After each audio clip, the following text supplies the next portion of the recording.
Over 30,000 migrants in Australia could soon be facing deportation. Yes, you heard that right.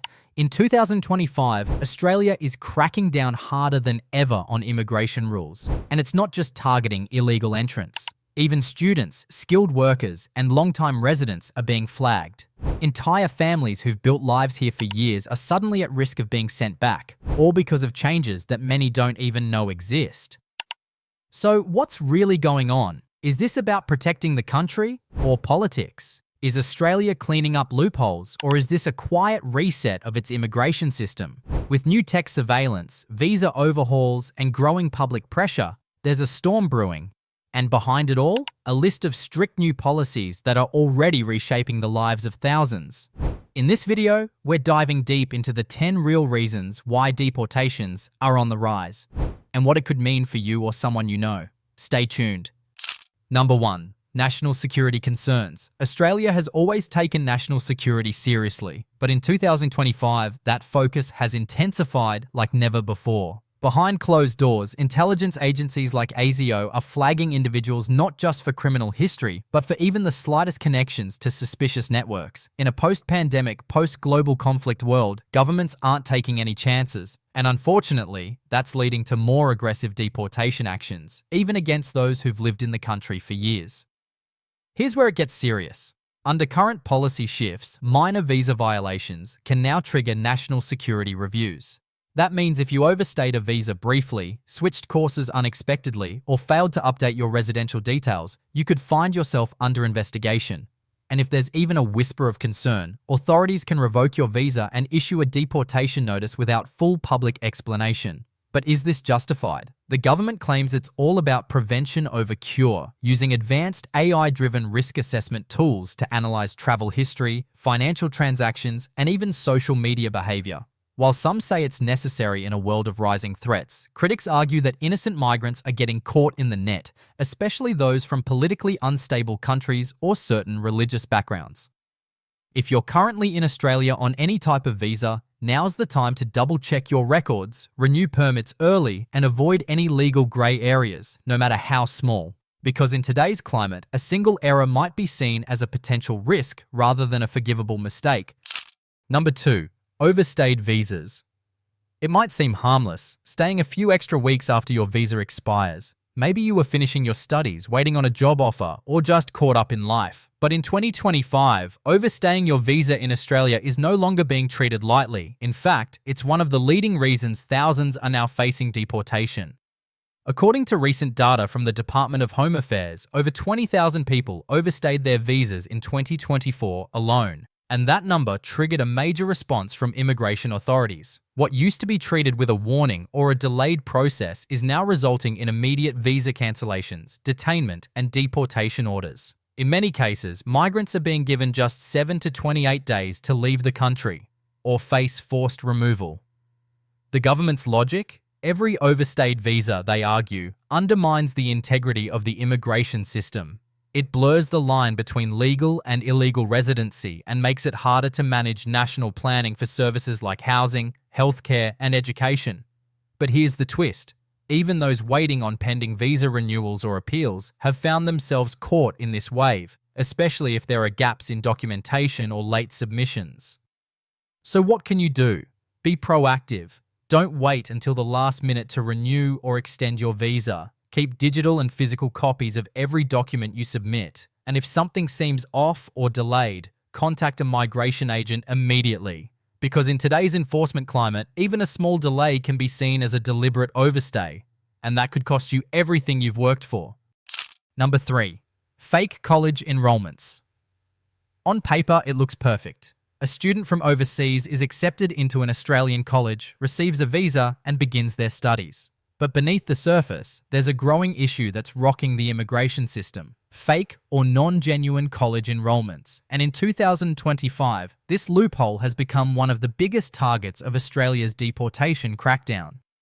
In recent investigations, the government uncovered dozens of ghost colleges, institutions that exist only to help applicants get student visas without providing any real education.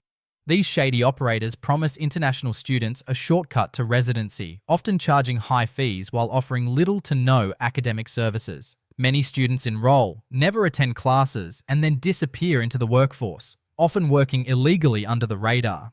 As a result, immigration authorities are now heavily auditing education records. If a student visa holder has poor attendance, unusual course changes, or no academic progress, they're being flagged for visa fraud, and in many cases, deported within weeks. And the crackdown doesn't stop with the students. Colleges found involved in these schemes are also being shut down, leaving even genuine students in a legal grey zone. Here's the warning. If you're on a student visa, make sure your institution is legitimate. Check for proper accreditation, attend your classes, and keep your academic records clean and organized. Switching courses or missing classes without proper notice can now raise serious red flags. Even unintentionally enrolling in a questionable program could put you at risk. What used to be a quiet loophole has now become a high-priority target, and the message is clear. Education visas are for education, not shortcuts to residency.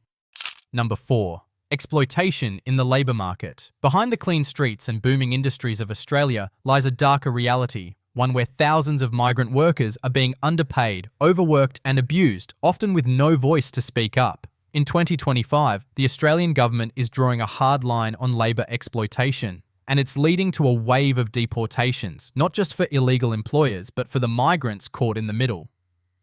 Many of these workers enter the country on temporary work or student visas, lured by promises of full-time jobs, decent pay, and a pathway to permanent residency.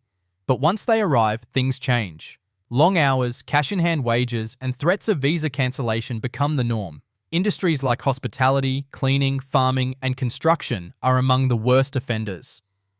The government's latest response? A sweeping policy that penalises not just exploitative employers, but also any migrant who violates their visa work conditions, even unknowingly. For example, if your student visa allows only 48 hours of work per fortnight and you go over that limit, you're now at serious risk of visa cancellation and deportation. And thanks to new digital tracking systems, these violations are easier than ever to catch. So, what can you do to protect yourself? First, know your rights. Every visa has strict work conditions. Understand them clearly. Second, keep records, payslips, rosters, emails, anything that proves your hours and duties. And third, report exploitation. The government has created protected channels to report abuse without risking your own visa status. The truth is, while Australia is cracking down on bad employers, the net is wide, and even well-meaning migrants can get caught. Don't let desperation lead to deportation. Number 5. Public pressure on infrastructure. It's no secret, Australia's major cities are feeling the squeeze. From overcrowded hospitals to unaffordable housing, the pressure on public infrastructure is reaching a boiling point. And now, in 2025, this growing strain is fueling one of the most controversial shifts in immigration policy: mass deportations framed as a resource protection strategy. The government claims that with the rising population, much of it driven by temporary and long-term visa holders, essential services like healthcare, public transport, and education are being stretched too thin. In fact, recent surveys show that nearly 60% of Australians believe immigration levels should be reduced to protect the quality of life for current citizens. That public sentiment is now shaping policy, and it's affecting thousands of migrants. Instead of expanding infrastructure to meet demand, officials are turning to selective deportation as a short-term fix. Migrants who are seen as not contributing enough to the economy, such as those without stable employment or who rely on public benefits, are being quietly moved to the top of enforcement lists. Even visa holders with minor administrative issues are being flagged under the justification of relieving strain on services. But here's the problem. This paints all migrants with a broad brush, ignoring the reality that many contribute heavily to the same systems they're blamed for burdening. Healthcare workers, cleaners, delivery drivers, many of whom are migrants, kept cities running during the pandemic and yet now find themselves in vulnerable positions. The takeaway: if you're in Australia on any visa, stay aware of how your presence is viewed by the system. Employment, tax records, and compliance matter more than ever because infrastructure politics are now being used as a reason to remove people. Not just plan better cities. If this video opened your eyes, drop a comment below. Not just a thought, but your voice in this global conversation. We put a ton of heart into bringing you content that matters, so if you found it valuable, smash that subscribe button. It's just one click, but it means the world to us. Number 6. Border policy shifts. For years, Australia's immigration debate has been dominated by images of offshore detention centres and boat arrivals. But in 2025, the focus has shifted. Inland enforcement is now the priority, and it's catching thousands of migrants off guard.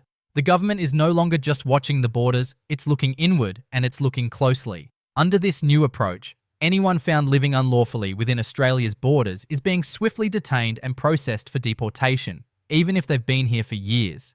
From expired student visa holders to individuals on bridging visas whose applications have stalled, immigration authorities are conducting quiet, targeted sweeps across major cities and regional areas. No dramatic headlines, no warnings, just knock-and-go deportations.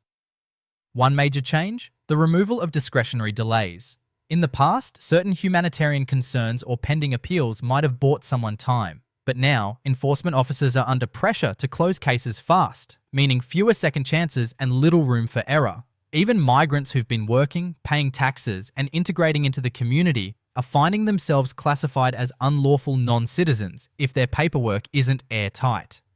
This internal shift in focus has also impacted community trust. Many feel unsure of what's safe. Should they stay quiet and lay low, or seek legal help and risk exposure? The truth is, silence won't protect you anymore. If you're facing visa issues, the best thing you can do is get professional advice now, before you're on the radar. Because make no mistake, in 2025, the immigration battlefield isn't just at the border, it's right in the heart of Australia. Number 7. Political strategy. Behind every major policy shift lies one undeniable force: politics. And in Australia, immigration has become one of the most powerful political tools in 2025. With federal elections on the horizon, parties are tightening their stance on migration, not necessarily for national benefit, but to win votes from a divided and anxious public. Let's be clear. Immigration policy isn't being shaped in isolation. It's being strategically weaponized to appeal to certain voter bases, especially those in suburban and regional areas who feel left behind. Politicians know that taking a tough-on-immigration stance can drum up support fast, especially when tied to issues like job competition, rising rent, or national identity. So they're pushing harsher deportation measures not just as policy, but as campaign promises. The result? Real people, students, workers, families, are getting caught in the crossfire of political games. Cases that once might have been reviewed with compassion are now treated with cold efficiency, all to show the public that the government is in control. And the messaging is crafted to stir emotion. Phrases like protecting Aussie jobs or fixing a broken system are being used to justify swift removals, even in questionable circumstances. But immigration isn't just a political issue, it's a human one. And when lives are being uprooted for the sake of polls and headlines, it raises a critical question. Is justice being sacrificed for popularity? If you're a migrant, it's more important than ever to stay informed, politically aware, and legally protected. Because in 2025, immigration isn't just about paperwork, it's about politics. And when politics get personal, the consequences can be life-changing. Number 8. Policy failures from the past. What's happening in 2025 isn't just about new rules, it's about cleaning up years of messy immigration decisions. For over a decade, Australia's immigration system had loopholes, delays, and inconsistent enforcement that allowed thousands of migrants to stay in legal limbo. Now the government is trying to fix the system, and that fix involves a wave of retroactive deportations. In the past, many people were granted bridging visas, allowed to stay while waiting for decisions on appeals, humanitarian claims, or skilled migration applications. But those processes often dragged on for years. During that time, migrants built lives. They worked, had families, paid taxes, contributed to society. And now, with a sudden shift in priorities, those same people are being told their time is up. The government argues that these changes are necessary to restore credibility and efficiency. They've overhauled the visa structure, removed entire subclasses, and shortened appeal windows. But in doing so, they've also closed the doors on thousands who were once told they had a chance. In many cases, applicants who followed the rules and waited patiently are now being punished for system delays that weren't their fault. This policy reset is also about numbers. Officials are under pressure to reduce the backlog, and the fastest way to do that is through mass visa cancellations. No second looks, no context, just a clean slate. So if your visa situation has been in progress for too long, it's time to act. Speak to a registered migration agent, gather your documentation, and don't assume the past protects you. Because in the eyes of the 2025 system, yesterday's promises don't guarantee tomorrow's protection. Number 9. Increased digital surveillance. Think your online life is private? Think again. In 2025, Australia's immigration enforcement has gone digital and deeply personal. Thanks to advancements in AI-driven monitoring, authorities are now scanning social media, banking activity, phone metadata, and online footprints to track visa compliance. And for many, it's leading straight to unexpected deportation notices. Here's how it works. Immigration systems are now linked with government databases, tax records, education providers, and even platforms like LinkedIn, Facebook, and Instagram. If your visa says you're a full-time student, but your profile shows full-time work, that's a red flag. If your bank transactions suggest undeclared income or travel to restricted locations, another red flag. Authorities are no longer relying solely on face-to-face interviews or tip-offs. They're using algorithms to identify inconsistencies between your visa conditions and your digital behavior, and then acting fast. In fact, some migrants have been called in for questioning based on nothing more than a few Instagram posts or job updates on social media. It might sound extreme, but officials argue it's efficient, especially in a system where manual tracking is nearly impossible. But critics warn this opens the door to mistakes, profiling, and lack of context. After all, a social media post doesn't always tell the full story. If you're living in Australia on any visa, this is your wake-up call. Everything you do online leaves a trail. Review your privacy settings, be honest in your applications, and don't post anything that could be misunderstood or misused against you. Because in 2025, your digital life is now part of your immigration record, whether you like it or not. Number 10. Growing public sentiment. Sometimes it's not policies or politics that drive change, it's people's emotions. And right now, public opinion in Australia is shifting fast. In 2025, growing frustration over housing prices, job competition, and cultural tensions has led to a rise in anti-immigration sentiment, and the government is listening. Social media has amplified this like never before. Platforms like X, formerly Twitter, TikTok, and Facebook are filled with heated debates, viral clips, and influencer opinions that blame migrants for everything from traffic congestion to rent spikes. While most of these claims aren't backed by data, they're emotionally powerful, and they're changing minds. Polls show that a majority of Australians now support stricter deportation policies, even if it means removing long-term residents. And here's the twist. This sentiment isn't just among fringe groups. It's creeping into mainstream media, election campaigns, and even everyday conversations. For migrants, this creates a feeling of being unwelcome, no matter how much they contribute. Worse, it gives politicians an excuse to ramp up deportations in the name of public demand. But is it fair to base immigration laws on fear and emotion rather than facts? That's the debate raging behind closed doors. Because while some see deportation as a solution, others see it as a shortcut to appease a frustrated public, at the expense of human lives. If you're a migrant in Australia today, this means more than just following the rules. It means being aware of the social climate. Keep your paperwork clean, stay informed, and protect your legal status. Because in a country where public opinion shapes policy, being quiet and compliant may no longer be enough. So there you have it, 10 powerful reasons why Australia's deportation numbers are rising in 2025. From national security fears to political agendas, fake enrollments to digital surveillance, it's clear that this isn't just a legal shift. It's a complete transformation of how immigration is handled in the country. But beyond the headlines and policy papers, these changes are affecting real people. Students chasing dreams, families building new lives, workers filling critical jobs. Many are now facing sudden removals for reasons they barely understand. What once felt like a land of opportunity is, for some, becoming a land of uncertainty. The big takeaway? Being legally correct is no longer enough. You have to be informed, proactive, and hyper-aware of how the system is evolving, because one missed form, one social media post, or one outdated visa condition could change everything. If you found this video helpful, don't forget to leave a comment, share your thoughts, or tell us your story. Every voice matters. And of course, please subscribe. It's just one click, but it helps us keep bringing you clear, honest insights on issues that matter.